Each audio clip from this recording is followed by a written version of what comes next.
I think I just drank Clint Eastwood's water. Thank you. Well, thank you so much. Thank you so much for having me here today, and thank you so much for doing this convention here in Florida. You know, before I begin, thank you. Before I begin, this is such an important night for our country.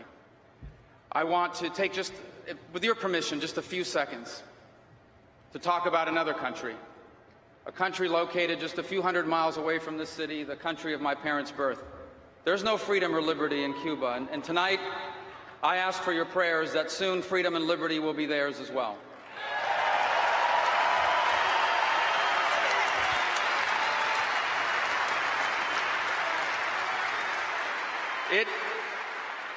You know, this is a big honor for me. Not so long ago, I was just a deep underdog candidate. The only people that thought I could win all lived in my house. 4 of them were under the age of 10. But this is incredible when I was asked to introduce Governor Romney, who we'll hear from in just a moment. I promise you he's backstage ready to go. And so I called a few people and I asked them, what should I say? And they had a lot of different opinions, but the one thing they all said is, don't mess it up. So I thought the best way to introduce Mitt Romney tonight, the next president of the United States, is to talk about what this election is about. And I'm so honored to be able to do it here in Florida at the Republican National Convention in front of all you patriots.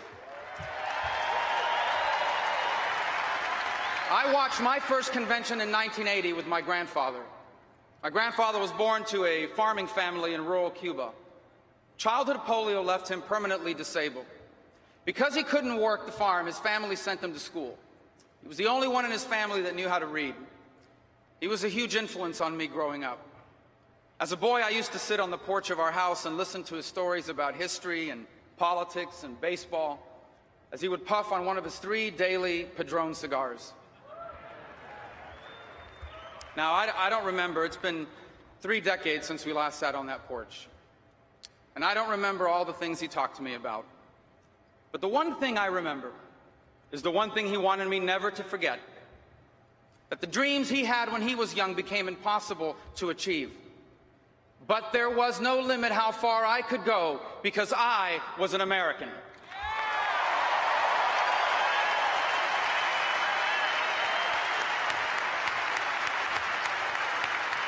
Now, for those of us, here's why I say that. Here's why I say that. Because for those of us who are born and raised in this country, sometimes it becomes easy to forget how special America is. But my grandfather understood how different America was from the rest of the world because he knew life outside America. Tonight, you will hear from another man who understands what makes America exceptional.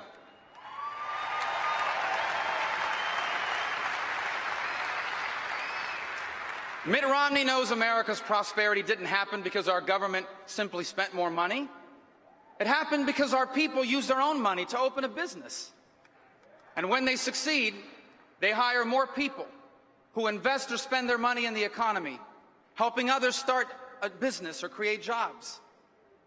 Now, tonight, we've heard for a long time now about Mitt Romney's success in business. It's well known.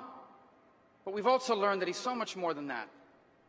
Mitt Romney's a devoted husband, a father, a grandfather, a generous member of his community and church, a role model for younger Americans like myself.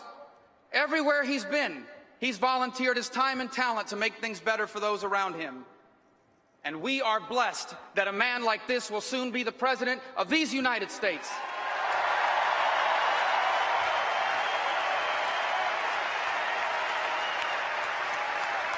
Now, let me be clear, so no one misunderstands. Our problem with President Obama isn't that he's a bad person, okay? By all accounts, he too is a good husband and a good father, and thanks to lots of practice, a good golfer. Our problem is not that he's a bad person. Our problem is that he's a bad president.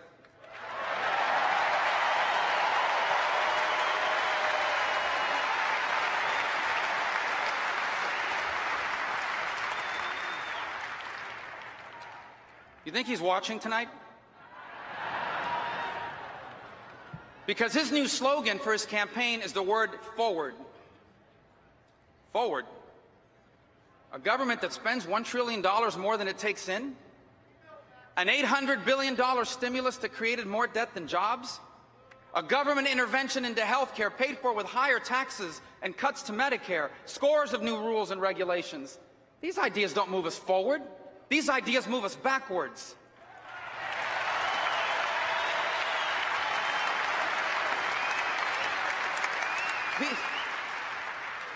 These are tired and old big government ideas that have failed every time and everywhere they've been tried. These are ideas that people come to America to get away from.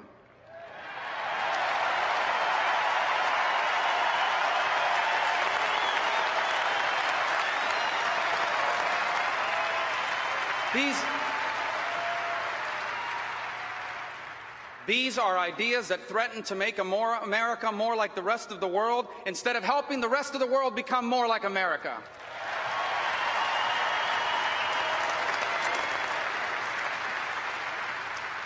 As for his old slogan, under Barack Obama, the only change is that hope is hard to find. Now, sadly, millions of Americans are insecure about their future. But instead of inspiring us by reminding us of what makes us special, he divides us against each other. He tells Americans that they're worse off because others are better off, that rich people got rich by making other people poor. Hope and change has become divide and conquer.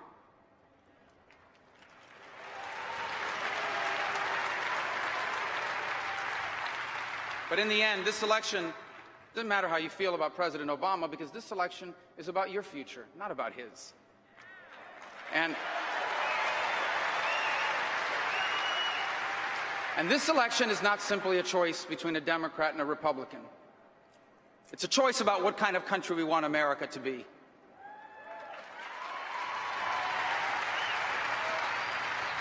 And as we prepare to make this choice, we should remember what made us special. You see, for most of human history, almost everybody was poor. Power and wealth only belonged to a few. Your rights were whatever your rulers allowed you to have. Your future was determined by your past. If your parents were poor, so would you be. If you were born without opportunities, so were your children. But America was founded on the principle that every person has God-given rights.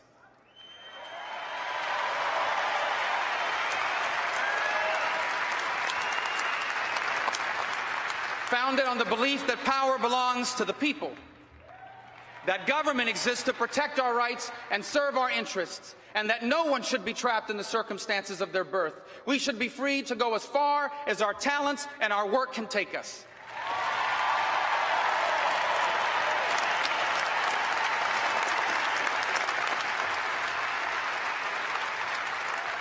And we're special. We're special because we're united not as a common race or a common ethnicity. We're bound together by common values. That family is the most important institution in society.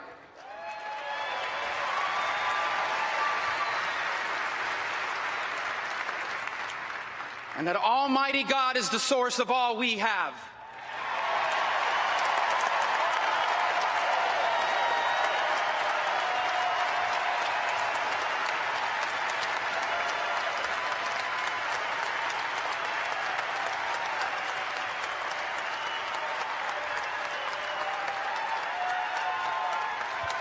We're special.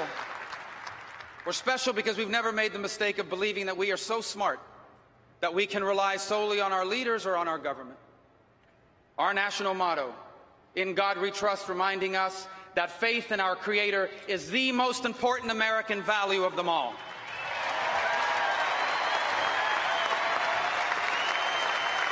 And we're special. We're special because we've always understood the scriptural admonition that for everyone to whom much is given, from him much will be required. Well,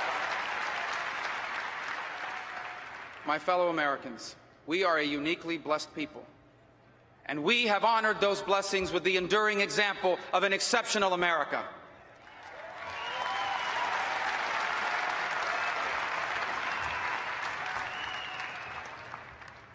I know for many of you watching at home tonight, the last few years have tested your faith in the promise of America. Maybe you're at an age when you thought you would be entering retirement, but now because your savings and investments are wiped out, your future is uncertain. Maybe after years of hard work, this was the time you expected to be your prime earning years, but instead you've been laid off and your house is worth less than your mortgage. Maybe you did everything you were told you needed to do to get ahead. You studied hard and finished school, but now you owe thousands of dollars in student loans. You can't find a job in your field, and you've had to move back in with your parents. You want to believe that we're still that special place where anything is possible. But things just don't seem to be getting any better. And you wonder if things will ever be the same again. Yes, we live in a troubled time. But the story of those who came before us reminds us that America has always been about new beginnings.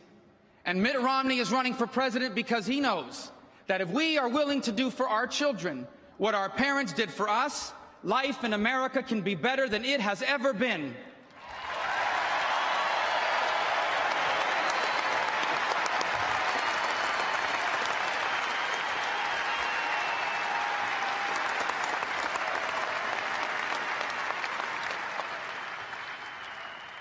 My mother was one of 7 girls whose parents often went to bed hungry so their children wouldn't.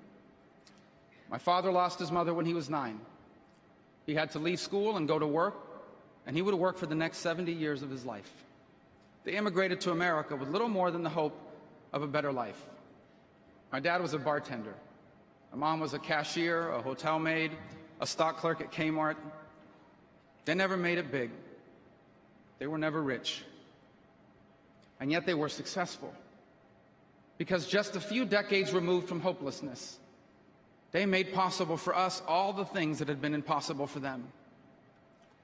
Many nights growing up, I would hear my father's keys jingling at the door as he came home after another 16-hour day. Many mornings I woke up just as my mother got home from the overnight shift at Kmart. When you're young and you're in a hurry, the meaning of moments like this escape you. But now, as my children get older, I understand it better. My dad used to tell us, en este país, ustedes van a poder lograr todas las cosas que nosotros no pudimos. In this country, you're going to be able to accomplish all the things we never could. A few years ago, during a speech, I noticed a bartender behind a portable bar in the back of the ballroom. I remembered my father, who worked for many years as a banquet bartender. He was grateful for the work he had, but that's not the life he wanted for us. You see, he stood behind a bar in the back of the room all those years, so one day I could stand behind a podium in the front of a room.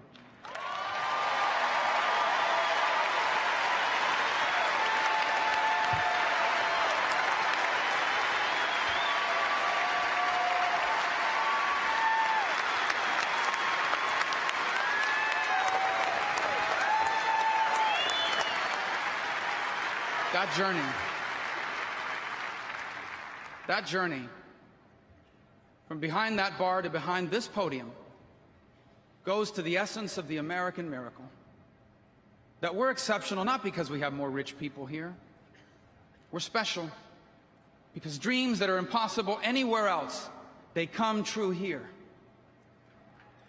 But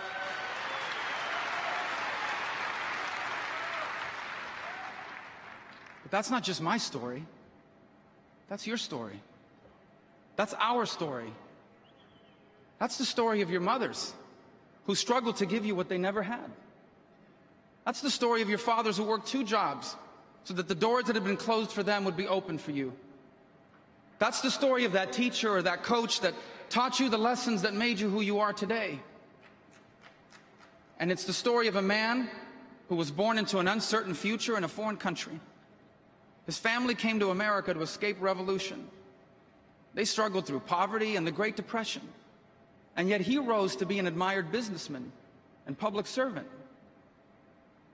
And in November, his son Mitt Romney will be elected president of these United States.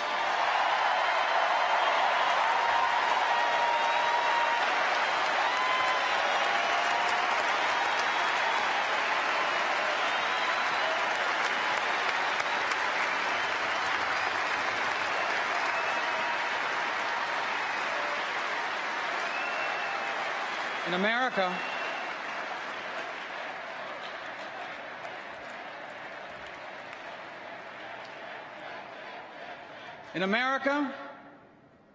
we are all just a generation or two removed from someone who made our future the purpose of their lives.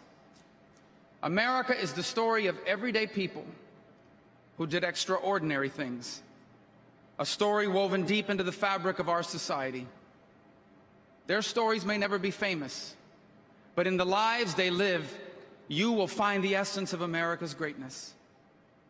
And to make sure that America is still a place where tomorrow is always better than yesterday, that is what our politics should be about. And that is what we are deciding this election.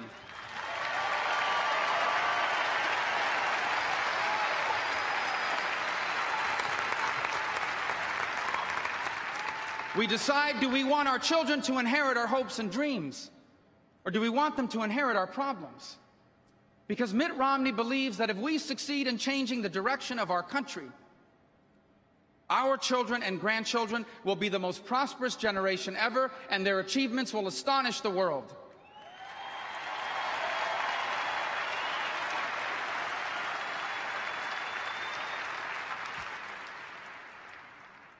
The story of our time will be written by Americans who haven't yet even been born. Let us make sure they write that we did our part. That in the early years of this new century, we lived in an uncertain time. But we did not allow fear to cause us to abandon what made us special.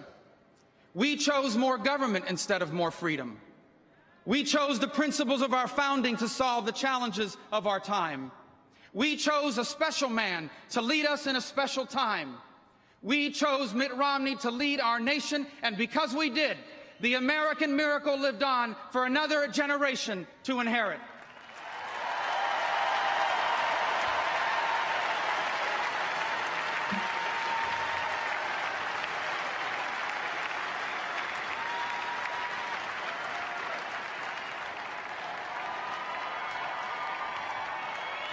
My fellow Republicans, my fellow Americans, I am proud to introduce to you the next President of the United States of America,